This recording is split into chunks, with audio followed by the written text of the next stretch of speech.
숨겨진 알파 수익을 찾아낸다 머니알파 플러스 TV의 김지윤입니다.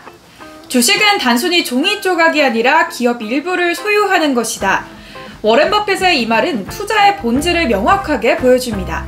그는 단순히 주가의 등락에만 집중하는 것이 아니라 기업의 가치를 면밀히 분석해서 장기적인 관점에서 투자하는 가치 투자의 대가입니다. 버핏의 투자 철학은 오랜 시간 검증되었고 많은 투자자들에게 귀감이 되고 있으며 모두가 워런 버핏의 투자 실적을 칭찬합니다. 이런 전설적인 투자대가 워런 버핏도 큰 투자 실패를 경험한 바가 있습니다. 2012년 버크셔 해서웨이는 식료품 체인 테스코의 주식 4억 1,500만 주를 소유했습니다. 당시 테스코는 영국을 대표하는 대형마트 체인으로 빠른 성장과 안정적인 수익을 올리며 투자자들의 신뢰를 얻고 있었습니다. 특히 신흥시장 진출을 통해 더욱 성장할 가능성이 높다고 평가받았었죠. 워런 버핏은 테스코의 탄탄한 기업 체질과 성장 잠재력을 높이 평가하고 투자를 결정한 것으로 보입니다.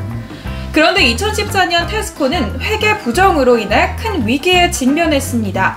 테스코는 매출을 부풀리고 비용을 축소하는 등의 방법으로 실적을 조작했던 것이 드러났습니다. 이 사건으로 투자자들의 신뢰는 완전히 무너졌고 테스코의 주가는 폭락했습니다. 버핏은 6천억 원대 투자 손실을 받아들여야 했습니다. 왜 버핏은 이러한 사실을 미리 알지 못했을까요? 버핏은 뛰어난 투자 감각을 가진 인물이지만 모든 기업에 대한 정보를 직접 수집하고 분석할 수는 없습니다.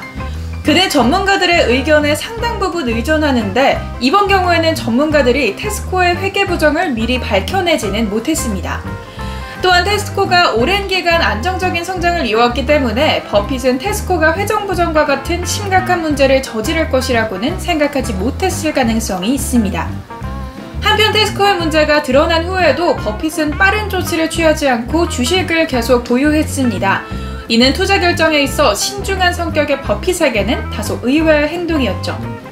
시장 상황은 빠르게 변화하기 때문에 투자 결정 역시 신속하게 내려야 합니다.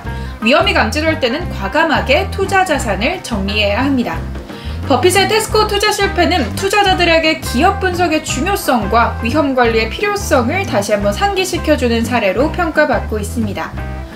워런 버핏이 구글에 투자하지 않는 것은 그의 투자 역사에서 손꼽히는 후회 중 하나입니다. 왜 그는 엄청난 성장 잠재력을 가진 구글을 놓쳤을까요? 버핏은 전통적인 가치 투자자로 기업의 내재 가치를 중시하고 장기적인 관점에서 투자하는 것을 선호했습니다. 반면 구글은 혁신적인 기술을 바탕으로 빠르게 성장하는 대표적인 성장주였습니다.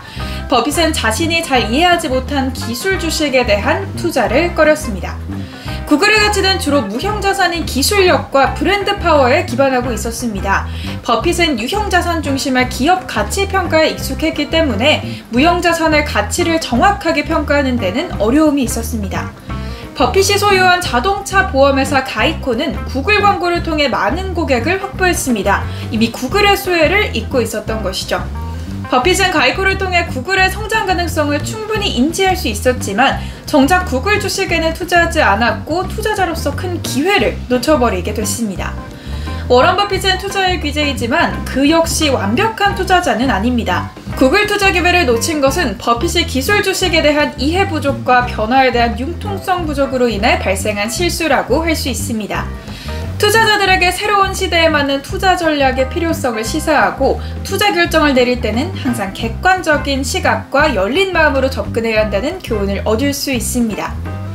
1990년대 버핏은 덱스터 슈즈를 인수했습니다. 당시 버크셔 순자산의 1.6%에 해당하는 약 4조 원을 지불한 셈입니다. 오늘날까지도 버핏은 이 거래를 자신이 한 거래 중 최악의 거래로 기억한다고 말했습니다. 당시 신발 산업은 비교적 안정적인 산업으로 인식되었고 덱스터 슈즈는 오랜 역사와 탄탄한 브랜드 인지도를 가지고 있었습니다. 버핏은 덱스터 슈즈의 자산 가치가 시장에서 제대로 평가받지 못하고 있다고 판단했습니다.